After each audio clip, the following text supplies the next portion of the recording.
Hello, good morning, etc.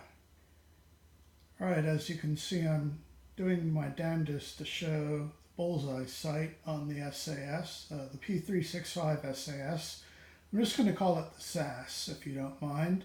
If you do mind, I'm just going to call it the SAS. So anyway, I have a correction that I think is important to make as soon as possible.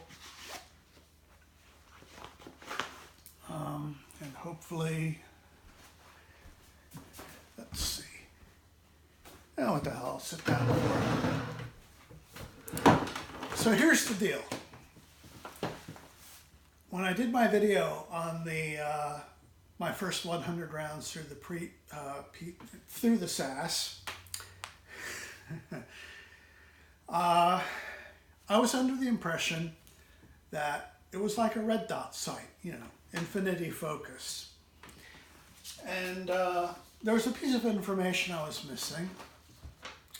So I asked Mepro subject, Mepro FT Bullseye specs.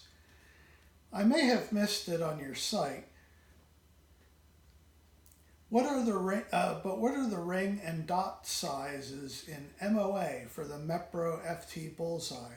I have a 6-hour P365 SAS, and with this sight, it would be good to know. I asked some other things too, but they're not germane to this topic. Anyway, they responded fairly quickly.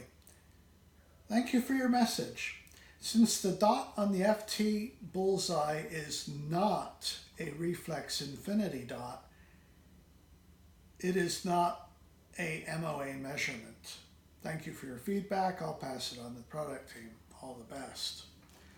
So, what did I say? Well, basically, it means my shooting technique was a little off, because I was assuming it was an infinity focus. I assumed the dot would be focused in the plane of the target, and it turns out not to be so. So, mea culpa. I made an error of fact, and I'm correcting that now in this video. One thing, though, I would like to point out,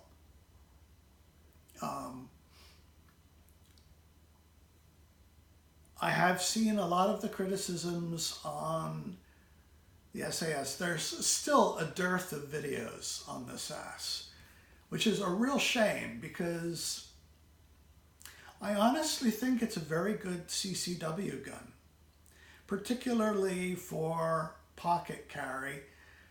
And of course, if you're using a proper holster, it doesn't really matter whether it's anti-snag or not. So when you're using, like an an inside the waistband holster or a belt holster or such, you do not need the SAS treatment.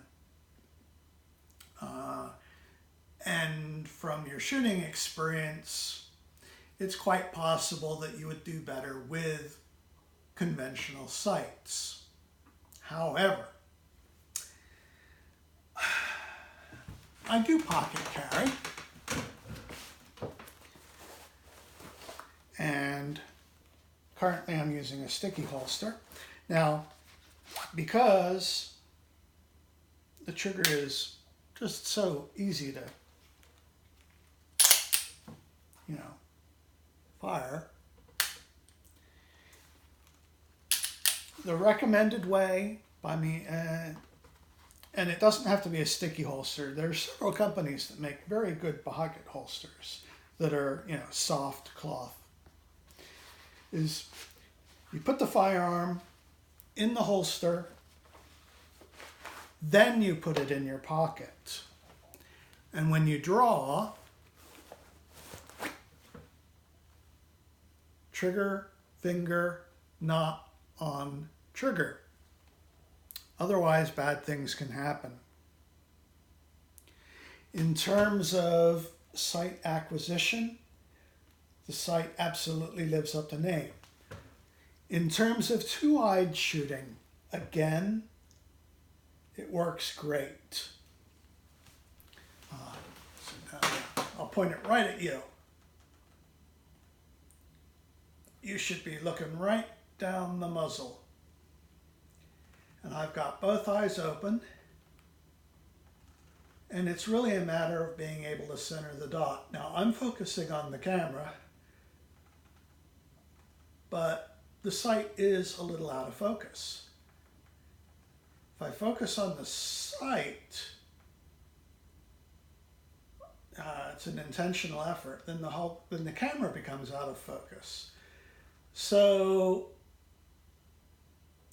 technique is involved, and it's just a matter of, working it out. I mean, I'm not an expert, I'm not a trainer. I know the fundamentals, but they take like 10 minutes to teach, with regular sights. This is a new deal. It's a learning experience. There is a curve. But I'm thinking that with practice, there's no reason not to be able to reach out to 25 yards or whatever. But what the company is saying is reasonable distances, and from what I'm gathering, they mean like 7 to 10 yards. 15 would be pushing it. But considering we're talking, a tiny pistol, short sight radius, even with the standard sights on the P365, you're going to be lining them up, the dots and the blades, or in silhouette or whatever, depending on lighting conditions. There's still going to be, some shifting. So basically with the Bullseye, in addition to having this freedom, you also have this freedom. So there's a bit of work there. But otherwise, I don't see any issue regarding this sight. It would be nice if it was a proper infinite range sight, though. And I'm hoping that Mepro Light does figure out how to do that, and in a future generation, that's what comes out, and it could be like a drop-in replacement. Tritium only lasts, it has a half-life of about 12.3 years, which means in 12.3 years, it will be half as active, that is, half of it will have gone away. The intensity would have dropped by 1 full exposure stop according to a camera, but the human eye runs on a slightly different slope, if you will. And don't worry if you don't know what I'm talking about. But basically what it means is the sights are going to be considerably dimmer after a single half-life. You'll start noticing that they're dimmer within 6 years or so. It's simply a fact of the way tritium works. It's physics. Nothing I can do about it. I'm sorry. Now, one other thing. Yes, the complaints regarding takedown. This is not a slide stop lever, or rather, this is not a slide release lever. It can be used as a slide stop when you don't have a magazine in it. So, and I have a snap cap in there. So you can use it to lock the slide back when there's no magazine in. But the normal way to get it in battery is like so. Or like so. Now in principle, if that was a live round and not a snap cap, this would be ready to rock and roll. As far as takedown, well, I did it in my last video, and you know what I regret doing the most? I regret not taking it down before I even did the damn video. Well, I took it down once, but I didn't practice all the different possibilities. But yes, you can use a shell casing, you can use a screwdriver, whatever. The fact that no tool is used should not be an issue, because as nice as the lever is, when you're doing the pocket carry thing with such a holster, it is actually nice to have as smooth a profile as possible.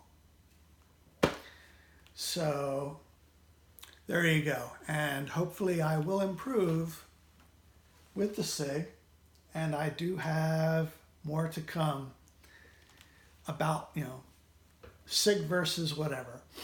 Well, SAS versus whatever. In fact, my next one is going to be in category.